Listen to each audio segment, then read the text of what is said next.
Hey guys, yesterday I had a very exciting adventure in Halong Bay. You know why? Yes, here's why. My center, traveled, had traveled yesterday. Had traveled to Halong Bay, and it was awesome.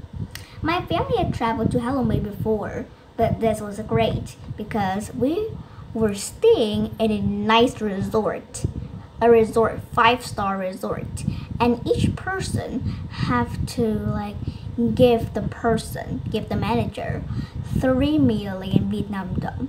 3 million Vietnam dong, but it was worth it. It was worth it because we stayed in a nice resort, actually a very nice hotel. And the best part is, my hotel had a very nice bathroom, a clean bathroom, and I liked it. Yeah. But when I was in the bathroom, I didn't know how to turn up the tap. It takes me minutes to turn the tap on. But it was a really fun adventure. I love to travel. And this was awesome. We played many games, and there are 7 teams. I am in the 5th teams. And my teams is the first, my teams win. And that was exciting. Many games, but unfortunately, it was quite sunny, and we have to wear the cap. It was wet around our face, but really fun while we're playing. Really fun. And also the coach. Our coach is a girl. Actually, a woman. She's 19 years old. I called her sister. Yeah, because she's very young actually. And we played games with her. Yeah, she's our coach. And here, the funny part is, the man who present to speak in front of everybody is quite funny. He told story for us when he was little, and a nice trip, a very nice trip, and I have learned a lot. Yeah. My mom prepared me a smartphone. Whenever I do something, I rest, I would talk to my mom for a while. Yeah, so that's it. A very fun adventure, a nice trip. And while there, we have a card that written our name on it so that the coach could remember our name. Here, I'll show you the card. Here's the card. We are in Team 5, and the color of the Team 5 is orange. Here, also written my name on here, and my mom's number.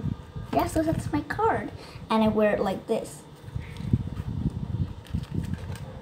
Here, we're like this. Whenever we're playing, we will wear this card. If we lost them, we can't play anymore, and we have to stay in our room watching TV, and I'm really bored. Yeah, so except when we have a bath or sleep, so we can take off this card.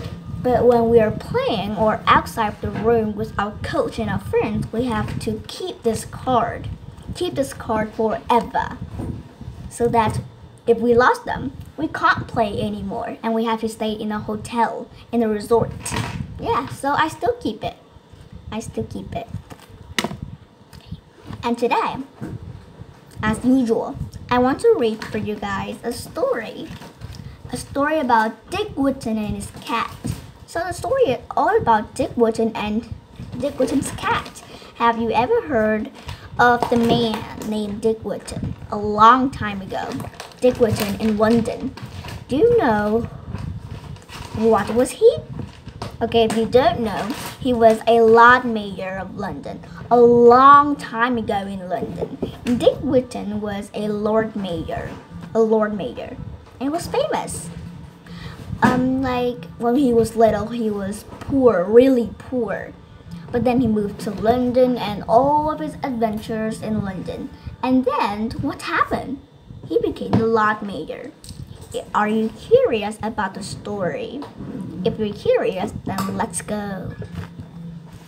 Dick Whingtton and his cat Long ago, there was a daring orphan boy called Dick Whingtton who loved to hear tales about the great city of London. Are the streets truly paved with gold?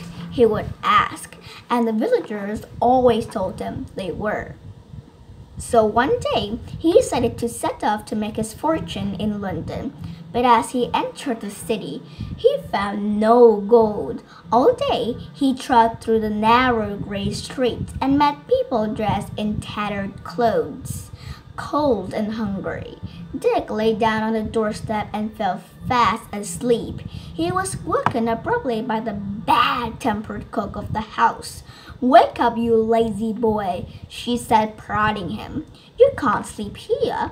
Fortunately, Mr. Fitzwarren, a rich merchant who owned the house, took pity on the poor boy. Give the lad some breakfast. He told the cook he can work in the kitchen and sleep at the top of the house, in the basement. The cook was not pleased at all. She made the boy clean pots, tend the fire, and swept the floor all day long. Dick soon settled in, though, and the only thing he didn't like were the rats crawling all over his bed at night. So he saved up and bought himself a very big cat. Soon, in no time, the cat had scared away all the rats, and she and Dick became great friends. One day, as he was busy peeling potatoes, a young girl in a beautiful silk dress appeared at the kitchen door. It was Alice, the merchant's daughter. Dick had never seen anyone looking so clean and tidy. She told Dick that her father's ship was setting sail for Africa, and it was the custom for all the servants to give the captain. "All I have is my cat," said Dick sadly. "Well, you will just have to give the captain," said the cook unkindly. So the next morning, Dick reluctantly handed over his cat. The cook teased him mercilessly about the cat. Dick became so unhappy. He decided to run away. "London is not for me," he told himself. Shortly after leaving the city behind, Dick stopped for a rest. As he sat behind a milestone, he suddenly caught the sound of the church bells. They seemed to be saying, "Turn again, Whingtton, Lord Mayor of London." Dick leaped up as the pealing bells continued to ring out. He knew they were sending him a message. "Me, Lord Mayor of London," cried Dick. He picked up his knapsack and turned around. Then he headed straight back to the merchant's house in London.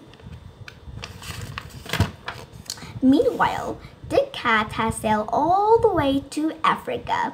The ship was met by the king, who was excited to see all the fine things brought from London. He promised the captain gold in return for the goods and invited him to his luxurious palace for a feast. The captain has never seen such a splendor before, but soon he noticed that the palace had a really big problem. Rats and mice were running around freely, eating all the food. "I think I can help you," the captain told the king, and the next day he returned with Dick's cat.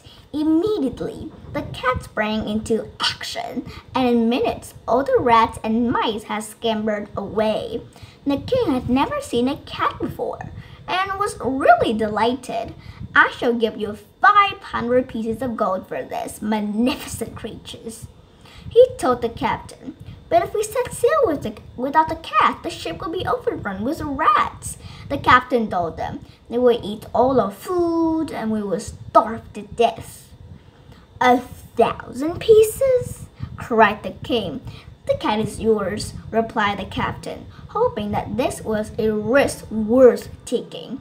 The captain was lucky, and the ship returned safely to London with all the gold.